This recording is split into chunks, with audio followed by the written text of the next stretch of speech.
Hello friends, welcome back to study कर। मैं हूं आपका दोस्त प्रभाकर। डेली करंट अफेयर्स में आज हम डिस्कस करेंगे 22 जून 2022 के मोस्ट इंपॉर्टेंट क्वेश्चन। तो दोस्तों, आप इस लेक्चर को बहुत ही ध्यान से सुनिएगा, लास्ट तक सुनिएगा। लास्ट में आपसे कुछ क्वेश्चन पूछे जाएंगे, तो उनके आंसर आप कमेंट बॉक्स में जरूर दीजिएगा। हमें इंतजार रहेगा आपके आंसर का। दोस्तों, अगर आपको इस लेक्चर का पीडीएफ चाहिए तो पीडीएफ मिलेगा टेलीग्राम चैनल पर। तो आप हमारे टेलीग्राम चैनल को विजिट करिएगा, लिंक डिस्क्रिप्शन बॉक्स में है, तो वहां से आप इसका पीडीएफ आसानी से डाउनलोड कर सकते हैं। अगर आप किसी भी कॉम्पिटिटिव एग्जाम की तैयारी कर रहे हैं तो आप अपने चैनल स्टडी कर को सब्सक्राइब कर लें या फॉलो कर लें और बेल आइकन जरूर दबा लें, जिससे आपको समय पर और सबसे पहले नोटिफिकेशन मिल जाएगी। चलिए फ्रेंड्स, पहला क्वेश्चन डिस्कस करते हैं, ध्यान से सुनिएगा। फर्स्ट क्वेश्चन है, किस भारतीय प्रौद्योगिकी संस्थान यानी इंडियन इंस्टीट्यूशन ऑफ टेक्नोलॉजी ने सेप्टिक टैंक यानी गटर को साफ करने के लिए एक रोबोट को डेवलप किया है? तो दोस्तों, आईआईटी मद्रास के जो रिसर्चर्स हैं, उन्होंने सेप्टिक टैंक को साफ करने के लिए एक रोबोट बनाया है, जिसके कारण अब होगा क्या क्या क्या इसके फायदे होंगे, चलिए हम इसको समझ लेते हैं। दोस्तों, इस रोबोट के कारण जो सफाई कर्मी हैं, उनको सेप्टिक टैंक में अंदर उतरना नहीं पड़ेगा और मैला ढोने में का जो काम है वो आसान हो जाएगा। अब गटर में गंदगी को साफ करने के लिए किसी भी इंसान को जरूरत नहीं है, यानी अब जो रोबोट होगा वो गटर की सफाई कर सकता है। अक्सर ऐसा देखा गया है कि जो सेप्टिक टैंक में कर्मचारी या सफाई कर्मी उतरते हैं, उनकी मौत हो जाती है, क्योंकि सेप्टिक टैंक में बहुत खतरनाक गैसें उत्पन्न होती हैं, जिसके कारण दम घुटने के कारण सफाई कर्मियों की मौत हो जाती है। तो अब इस रोबोट के माध्यम से सफाई कर्मियों की जिंदगी को भी बचाया जा सकेगा। दोस्तों, यहाँ पर बात आई है आईआईटी की, तो आईआईटी का फुल फॉर्म जरूर याद रखिएगा, Indian institute of technology. Next question देखते हैं, इंपॉर्टेंट क्वेश्चन है। अंतर्राष्ट्रीय योग दिवस 2022 यानी इंटरनेशनल योगा डे 2022 की थीम क्या है? तो इसकी थीम है योगा फॉर ह्यूमनिटी। क्या है दोस्तों? Yoga for humanity. तो दोस्तों, योगा फॉर ह्यूमनिटी आपको याद रखना है कि अंतर्राष्ट्रीय योग दिवस 2022 की थीम है, और इस बार यानी 2022 में यह 8वां योगा डे मनाया गया है। शुरुआत कब से हुई थी? 2015 से, यानी 21 जून 2015 को पहला इंटरनेशनल योगा डे सेलिब्रेट किया गया था। और इसका प्रस्ताव किसने दिया था? भारत ने दिया था। 11 दिसंबर 2014 को संयुक्त राष्ट्र महासभा ने 69वें सत्र के दौरान ये कहा था कि हर साल 21 जून को अंतर्राष्ट्रीय योग दिवस मनाया जाएगा। दोस्तों, भारतीय कल्चर और परंपरा के अकॉर्डिंग जो ग्रीष्म संक्रांति होती है, उसके बाद सूर्य दक्षिणायन हो जाता है, जिसके बाद 21 जून साल का सबसे बड़ा दिन माना जाता है। तो एक पॉइंट जरूर याद रखना है कि जो 21 जून है वो साल का सबसे बड़ा दिन होता है। 21 जून को सूर्य कुछ जल्दी उगता है और देर से डूबता है, तो इस प्रकार से जो 21 जून होता है वो साल का सबसे बड़ा दिन होता है। और ग्रीष्म संक्रांति जो होती है, उसमें क्या होता है कि जो सूर्य है वो दक्षिणी गोलार्ध में यानी दक्षिणायन होने की स्थिति में आ जाता है। ठीक है, तो भारतीय परंपरा में सूर्य के दक्षिणायन होने को बहुत ही शुभ माना जाता है, बहुत ही अनुकूल माना जाता है आध्यात्मिक विद्या प्राप्त करने के लिए। चलिए अब हम समझते हैं कि योग क्या है। तो दोस्तों, योग शब्द की उत्पत्ति संस्कृत भाषा से हुई है, और इसका अर्थ अगर हम जानें तो अर्थ क्या होता है, तो योग का अर्थ होता है किसी व्यक्ति के शरीर का उसकी चेतना से जुड़ना। जब किसी व्यक्ति का शरीर उसकी चेतना से जुड़ जाता है तो इसी को कहा जाता है योग। दोस्तों, योग एक प्राचीन शारीरिक, मानसिक और आध्यात्मिक अभ्यास है, जिसकी उत्पत्ति कहाँ हुई है? भारत में हुई है। दोस्तों, यहाँ पर दिवस की बात आई है, तो जून माह के प्रमुख दिवस चलिए डिस्कस कर लेते हैं। देखिए दोस्तों, 1 जून को हमने वर्ल्ड मिल्क डे मनाया। कौन सा डे दोस्तों? वर्ल्ड मिल्क डे मनाया। फिर इसके बाद 3 जून को विश्व साइकिल दिवस मनाया गया। 7 जून को मनाया गया विश्व खाद्य सुरक्षा दिवस। इसके अलावा 8 जून को विश्व महासागर दिवस मनाया गया। 8 जून को ही विश्व ब्रेन ट्यूमर दिवस मनाया गया। इसके अलावा दोस्तों, 14 जून को याद रखिएगा कि वर्ल्ड ब्लड डोनर डे मनाया गया, यानी विश्व रक्तदाता दिवस मनाया गया। इसके अलावा 21 जून को अंतर्राष्ट्रीय योग दिवस मनाया जाता है। 21 जून को एक और दिवस मनाया जाता है, जिसे हम बोलते हैं विश्व संगीत दिवस। फिर इसके बाद 23 जून को कौन सा दिवस मनाया जाएगा? 23 जून को मनाया जाएगा अंतर्राष्ट्रीय ओलंपिक दिवस। वेरी वेरी इंपॉर्टेंट डे है, इसे आप नोट कर लीजिएगा। फिर दोस्तों 25 जून को अंतर्राष्ट्रीय नाविक दिवस और 30 जून को अंतर्राष्ट्रीय क्षुद्र ग्रह दिवस मनाया जाएगा। तो ये सभी दिवस जो हैं वो आप नोट कर लें। चलिए फ्रेंड्स, नेक्स्ट क्वेश्चन देखते हैं, इंपॉर्टेंट है, ध्यान से सुनिएगा। फीफा अंडर 17 महिला विश्व कप का आयोजन किस देश में किया जाएगा? तो दोस्तों जो फीफा अंडर 17 महिला वर्ल्ड कप है, इसका आयोजन भारत में किया जाएगा। कहां पर किया जाएगा दोस्तों? भारत में किया जाएगा। दोस्तों जो फीफा अंडर 17 महिला विश्व कप है, इसका आयोजन कब से कब तक किया जाएगा? तो ध्यान से सुनिएगा। तो दोस्तों इंडिया में इसका आयोजन 11 से 30 अक्टूबर 2022 के बीच में किया जाएगा। कब से कब तक? 11 से 30 अक्टूबर 2022 के बीच में किया जाएगा। ठीक है दोस्तों, इसमें 16 टीमें हिस्सा लेंगी। कितनी टीमें हिस्सा लेंगी दोस्तों? 16 टीमें हिस्सा लेंगी और इसमें 3 शहरों को चुना गया है। मुंबई में इसका फाइनल होगा, ये याद रखिएगा। ठीक है, तो दोस्तों फीफा अंडर 17 महिला विश्व कप का आयोजन कहाँ होना है? भारत में होना है और इसका ऑफिशियल ड्रा जो है वो 24 जून 2022 को होगा। अब ये फीफा अंडर 17 जो महिला विश्व कप है, यह क्या है? चलिए इसको समझ लेते हैं। तो यह 17 साल से कम उम्र की जो महिला खिलाड़ी हैं उनके लिए आयोजित एक अंतर्राष्ट्रीय फुटबॉल टूर्नामेंट है, जिसका आयोजन फीफा के द्वारा किया जाता है और यह पहली बार 2008 में खेला गया था। चलिए फ्रेंड्स, अब हम फीफा के बारे में कुछ इंपॉर्टेंट पॉइंट जानने की कोशिश करते हैं, तो ध्यान से आप सुनते जाइएगा और इनको आप नोट जरूर करिएगा कि फीफा से रिलेटेड कुछ इंपॉर्टेंट पॉइंट जो आपसे डिस्कस किए जा रहे हैं। देखिए फ्रेंड्स, कई बार हमसे फीफा का फुल फॉर्म पूछ लिया जाता है। तो फीफा का फुल फॉर्म होता है federation international D football association, जिसकी स्थापना कब हुई थी? याद रखना है 21 मई 1904 को। कब हुई थी? 21 मई 1904 को इसकी स्थापना की गई थी।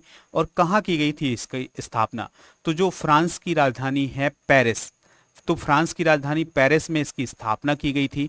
लेकिन याद रखना है कि जो इसका हेड क्वार्टर है ये पेरिस में नहीं है, इसका हेड क्वार्टर है ज्यूरिख स्विट्जरलैंड में। कहाँ है दोस्तों? ज्यूरिख स्विट्जरलैंड में। फीफा क्या काम करता है? तो दोस्तों फीफा जो है वो पूरे विश्व में फुटबॉल को कंट्रोल करने वाली सबसे बड़ी संस्था है। जो फुटबॉल के नियम कानून कायदे बनाती है उसका नाम क्या है? फीफा है। चलिए फ्रेंड्स, नेक्स्ट क्वेश्चन देखते हैं, इंपॉर्टेंट है, ध्यान से सुनिएगा। विश्व सिकिल सेल जागरूकता दिवस या world sickle cell awareness day किस दिन मनाया जाता है? वेरी वेरी इंपॉर्टेंट डे है। तो यह मनाया जाता है 19 जून को। कब मनाया जाता है दोस्तों? 19 जून को मनाया जाता है। सिकिल सेल को दोस्तों विश्व सिकिल सेल एनीमिया जागरूकता दिवस भी बोलते हैं। सिकिल सेल क्या होता है? चलिए इसको समझ लेते हैं। देखिए दोस्तों, हमारा जो रक्त होता है उसमें श्वेत रक्त कणिकाएं होती हैं, लाल रक्त कणिकाएं होती हैं, प्लाज्मा होता है। तो देखिए, जो लाल रक्त कणिकाएं हैं यानी आरबीसीएस, तो यह अमूमन जो है अक्सर ऐसा होता है कि ये गोल होती हैं। लेकिन अगर किसी भी व्यक्ति को सिकिल सेल एनीमिया है या सिकिल सेल है, तो उसमें क्या होता है कि जो उसकी लाल रक्त कणिकाएं हैं वो सिकिल के आकार की हो जाती हैं, यानी इस प्रकार से चांद के आकार की हो जाती है। तो इसे ही बोला जाता है सिकिल सेल। ठीक है दोस्तों, चलिए अब हम इसको समझने की कोशिश करते हैं। जो सिकिल सेल है यह एक जेनेटिक डिजीज है, यानी आनुवांशिक रोग है। इसमें लाल रक्त कणिकाएं गोलाकार की बजाय दरांती यानी सिकिल की आकार की हो जाती हैं। इस रोग से पीड़ित व्यक्ति को बार बार ब्लड ट्रांसफ्यूजन की जरूरत पड़ती है। ये सभी पॉइंट जो हैं नोट करते जाइएगा। और यह जो दिवस है यह 2008 को घोषित किया गया था।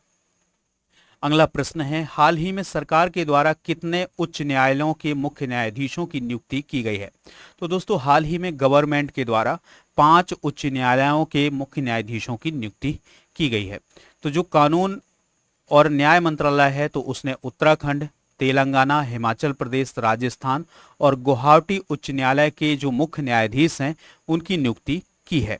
ये सिफारिश सरकार को सुप्रीम कोर्ट कॉलेजियम के द्वारा की गई थी, जिसकी अध्यक्षता भारत के मुख्य न्यायाधीश एन.वी. रमन ने की थी। तो दोस्तों भारत में जो न्यायाधीश होते हैं उनकी नियुक्ति किस व्यवस्था के द्वारा की जाती है? तो कॉलेजियम व्यवस्था के द्वारा की जाती है। चलिए हम समझते हैं कि वह कौन कौन से 5 उच्च न्यायालय हैं जहां पर मुख्य न्यायाधीशों की नियुक्ति की गई है। जैसे न्यायमूर्ति विपिन सांघी को उत्तराखंड उच्च न्यायालय भेजा गया है, अमजद ए सैयद को हिमाचल प्रदेश उच्च न्यायालय और एस शिंदे को राजस्थान उच्च न्यायालय, रसमिन मनहर भाई छाया को गुवाहाटी उच्च न्यायालय, उज्जवल भुइया को तेलंगाना उच्च न्यायालय। तो दोस्तों इनको आप नोट कर लीजिएगा कि किसको कहां पर भेजा गया है, कहां का इन्हें प्रभार दिया गया है। दोस्तों अब हम बात करते हैं भारतीय संविधान के अनुच्छेद 214 की। तो भारतीय संविधान के अनुच्छेद 214 में उच्च न्यायालय का वर्णन किया गया है और इस आर्टिकल में यह कहा गया है कि प्रत्येक राज्य का एक उच्च न्यायालय होगा, यानी हाई कोर्ट होगा। 2 या 2 से अधिक राज्यों के लिए एक ही उच्च न्यायालय हो सकता है, यानी 2 या 2 से अधिक राज्यों के लिए एक उच्च न्यायालय हो सकता है, इस प्रकार की बात कही गई है अनुच्छेद 214 में। वर्तमान में भारत में कुल 25 उच्च न्यायालय हैं। आंध्र प्रदेश के अमरावती में देश का 25वां उच्च न्यायालय स्थापित किया गया है। अगला प्रश्न है दोस्तों, ध्यान से सुनिएगा। अगला प्रश्न है, cellular operators association of India के नए अध्यक्ष कौन बने हैं? तो cellular operators association of India के नए अध्यक्ष जो है वो प्रमोद मित्तल बने हैं। कौन बने हैं दोस्तों? प्रमोद मित्तल बने हैं। ठीक है, तो इससे पहले Pramod Mittal cellular operators association of India यानी COAI के उपाध्यक्ष थे। उन्होंने COAI के अध्यक्ष के रूप में अजय पुरी की जगह ली है। ठीक है दोस्तों, जो P बालाजी हैं वो एसोसिएशन के उपाध्यक्ष होंगे। P Balaji Vodafone idea limited के मुख्य नियामक और कॉरपोरेट मामलों के ऑफिसर हैं। वह ASSOCHAM national digital communication council के अध्यक्ष भी है। तो दोस्तों आपको केवल इतना याद रखना है कि जो cellular operators association of India है उसके अध्यक्ष कौन बने हैं? प्रमोद मित्तल बने हैं। चलिए अब हम बात करते हैं हाल ही में कुछ की गई प्रमुख नियुक्तियों की। दोस्तों BS पाटिल को अभी हाल ही में कर्नाटक के लोकायुक्त के रूप में नियुक्त किया गया है। इसके अलावा जस्टिस रंजना प्रकाश देसाई को PCI का अध्यक्ष बनाया गया है। इसके अलावा दोस्तों आनंद महिंद्रा, वेणु श्रीनिवासन, पंकज पटेल और रविंद्र ढोलकिया को RBI केंद्रीय बोर्ड में नियुक्ति की गई है। चलिए फ्रेंड्स अब हम नेक्स्ट क्वेश्चन डिस्कस करते हैं, ध्यान से सुनिएगा। Gautam Adani the man who changed India नामक पुस्तक के लेखक कौन है? इसका आंसर हो जाएगा क्या? RN भास्कर। क्या हो जाएगा दोस्तों? RN भास्कर। तो RN भास्कर के द्वारा the man who changed India नामक पुस्तक को लिखा गया है। इस पुस्तक को गौतम अदानी की आत्मकथा कहा जा रहा है और यह जो आत्मकथा है ये अक्टूबर में रिलीज होगी। ठीक है दोस्तों, पत्रकार लेखक RN भास्कर के द्वारा लिखी गई इस किताब में गौतम अदानी के बारे में कुछ ऐसी बातें बताई गई हैं जिनको दुनिया नहीं जानती है या उनके पीछे का स्ट्रगल बताया गया है जिसको दुनिया नहीं जानती है। ठीक है दोस्तों, नेक्स्ट क्वेश्चन है दोस्तों, ध्यान से सुनिएगा। गिल एक्सरोपस मेघालयनस को हाल ही में मेघालय में खोजा गया था। यह किसकी प्रजाति है? तो दोस्तों यह एक चमगादड़ की प्रजाति है, यानी मेघालय में अभी हाल ही में चमगादड़ की एक विशेष प्रजाति की खोज की गई है, तो जिसका नाम मेघालय के नाम पर ग्लिर स्कोरोपस मेघालयस नाम दिया गया है। ठीक है दोस्तों, तो इस खोज के साथ भारत में चमगादड़ की कुल प्रजातियों की संख्या जो है वो 131 हो गई है, जिसमें मेघालय में 67 प्रजातियां पाई जाती हैं।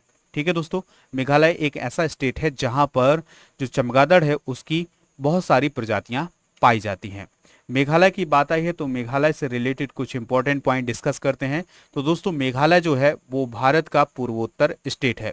कैपिटल क्या है? शिलोंग है। सत्यपाल मलिक यहाँ के गवर्नर हैं। कॉनरॉड संगमा जो हैं यहाँ के चीफ मिनिस्टर हैं, जो कि नेशनल पीपल्स पार्टी से रिलेटेड हैं।